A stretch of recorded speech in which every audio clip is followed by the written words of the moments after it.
Our second speaker of the evening, and our sixth overall, Luke Rotman. In defense of the console, why video games are worth it.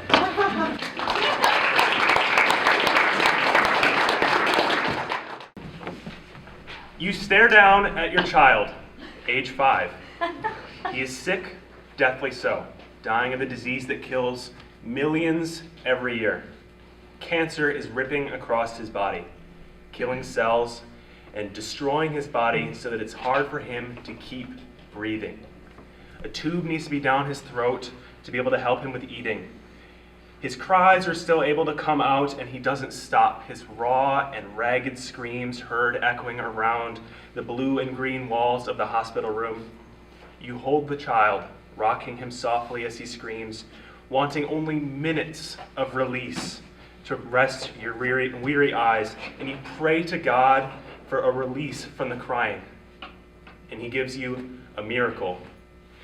The prayer was answered. The child lays his head on your chest and begins to sleep. Your red eyes gaze to the white ceiling, and you pray a prayer of thanks, and you close your eyes and fall into a dreamless sleep. Your son Joel sitting on your chest. The story I just told you is from a work of art created by Ryan and Amy Green, parents of Joel Green, the 5-year-old boy that I talked about. This is not a book, this is not a movie, but a video game created by pouring out their souls into this beautiful work of art. You see, Joel Green died at age 5 to cancer, and his parents wanted to share the hardship that they just went through and how God helped them through the grief. So they created the game titled That Dragon Cancer. So you see, games can be more than just violence and swearing. They can be a piece of beauty, a story told to share God's name. And that's exactly what the Greens did.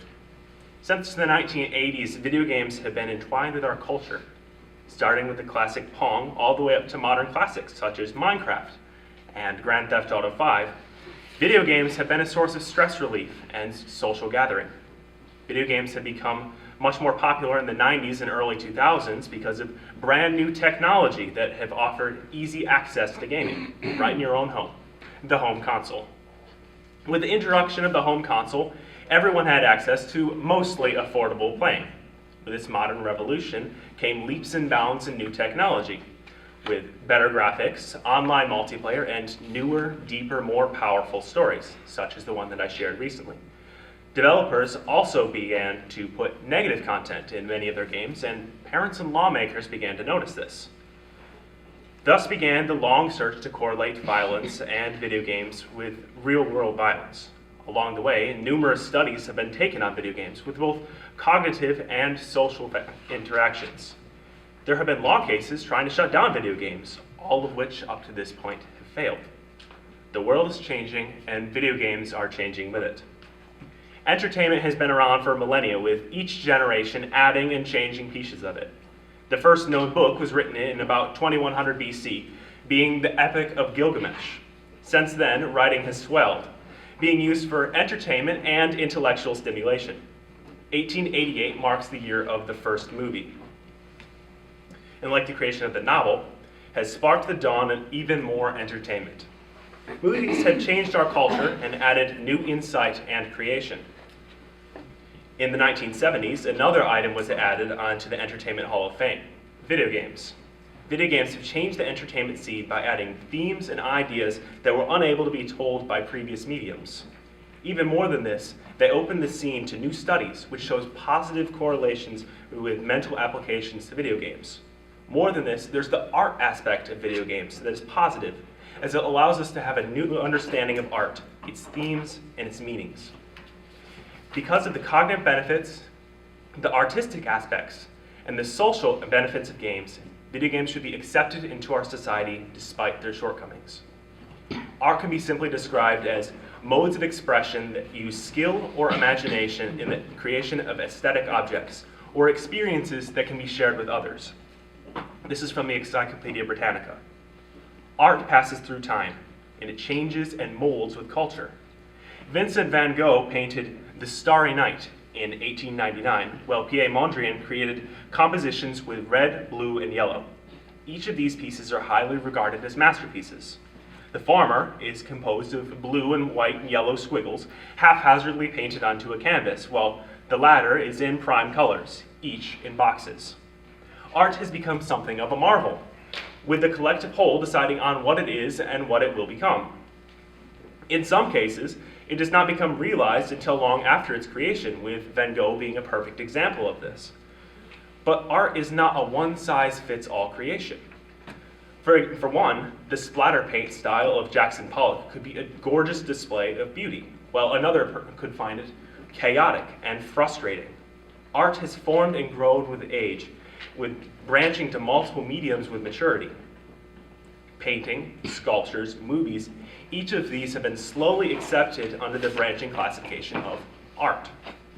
The platform has grown. Now, in the present day, video games are once invited onto this platform as well. Video games over time have become that mode of its expression. Creators of games are able to put their own spin on life, nature, and other great ideas, using their God-given talents to be able to create something beautiful. Art is not the only reason that games should be experienced. The stories and characters that games have in them are important as well. In modern day, many games have deep, driving narrative that surrounds and guides them.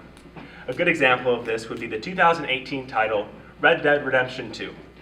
Red Dead 2 centers around Arthur Morgan, an outlaw in 1899's Wild West. Reeling from an attack, Arthur and his gang, led by famous bandit Dutch Vanderland, need to run from the law across an untamed West. As the story continues, they must fight their way to survival as conflicts both inside and outside of the gang threaten to tear their family apart.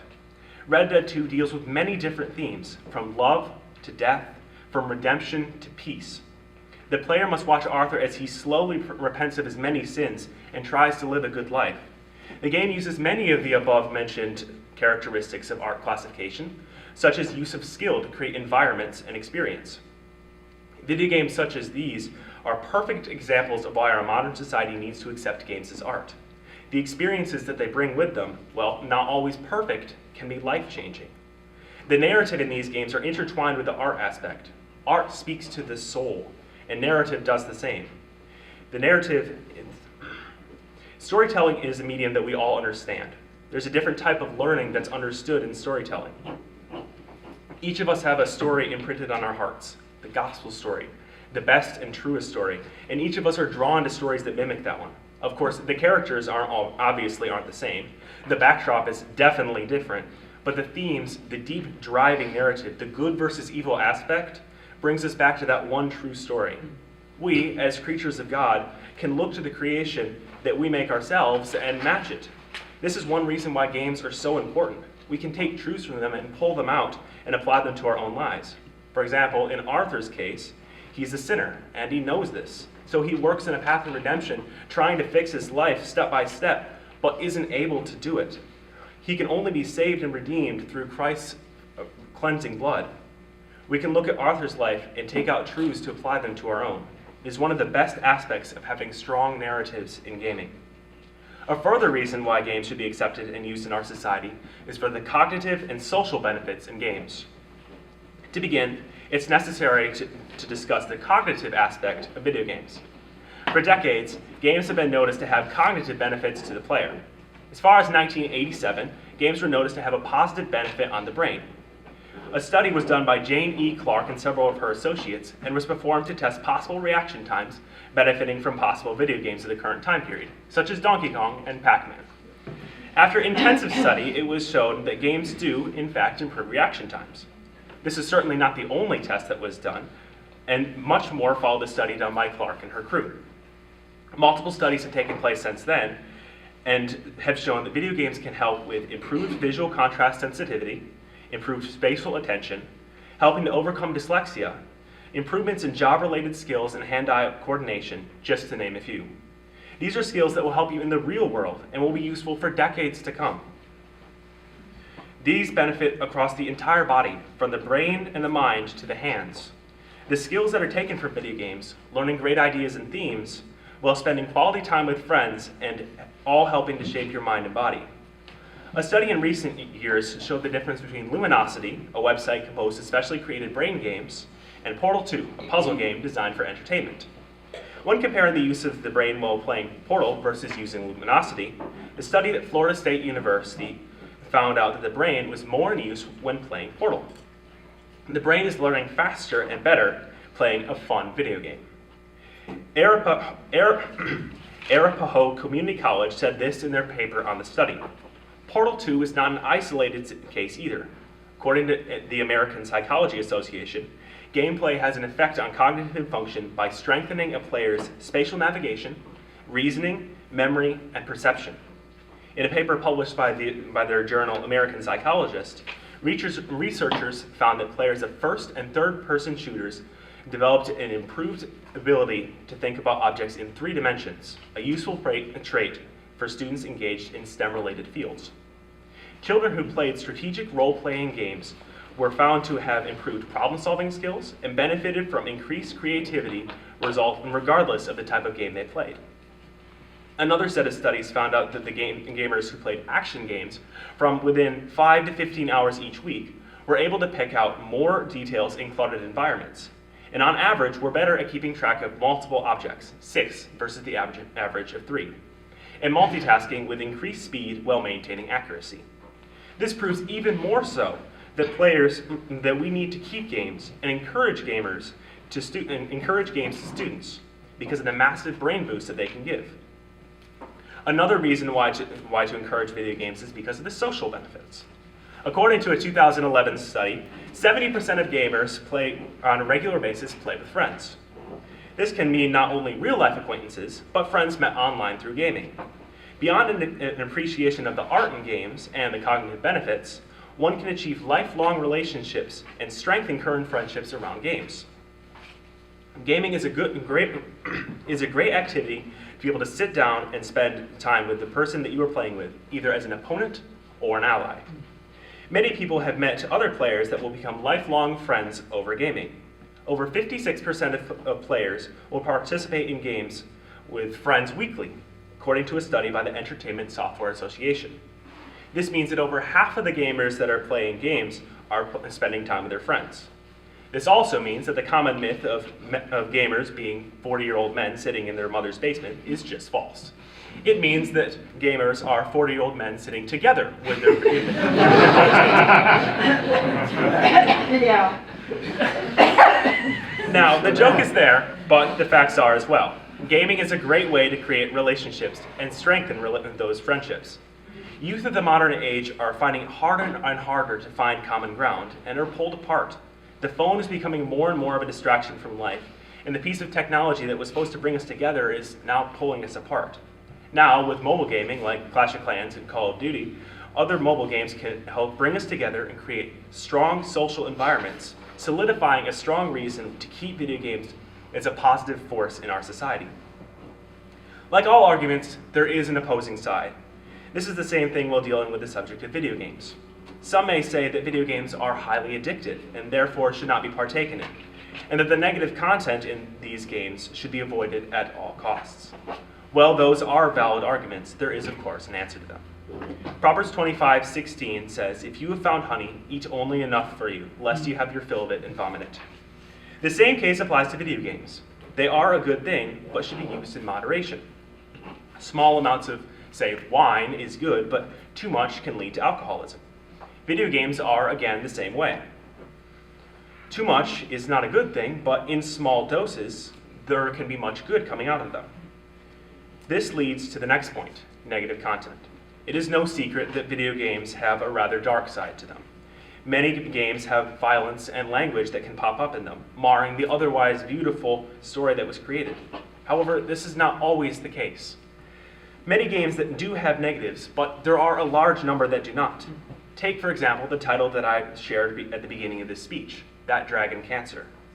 This is a game that was created by a Christian couple, tells a biblical story, and draws its players in. There are many titles that do have good, true, beautiful, and godly messages that are not ruined by excessive violence and language. There are many titles that will allow you to experience the joy of playing with friends, the experience of art, the mental boost, all without the extra junk. It is actually a very simple and possible task. Therefore, the argument that there is no good content out there for Christians and we should boycott all games is void. In conclusion, video games are something that should be accepted, even praised, in our society. Because of the arts, the cognitive benefits, and the social benefits, games should become a part of our lives, just in moderation as all things should be. Video games are good, but too much is not. Lessons can be learned from this. Too much of a good thing causes sickness, and this is the same case here. Video games can be a fantastic place to gather together, to grow in friendships, and to create new ones along the way. There are places to grow. Games should be a place that are encouraged to go play, to learn, and to have fun. Because of the previously stated reasons, it is plainly shown that video games are indeed this, and should be treated as such. Thank you.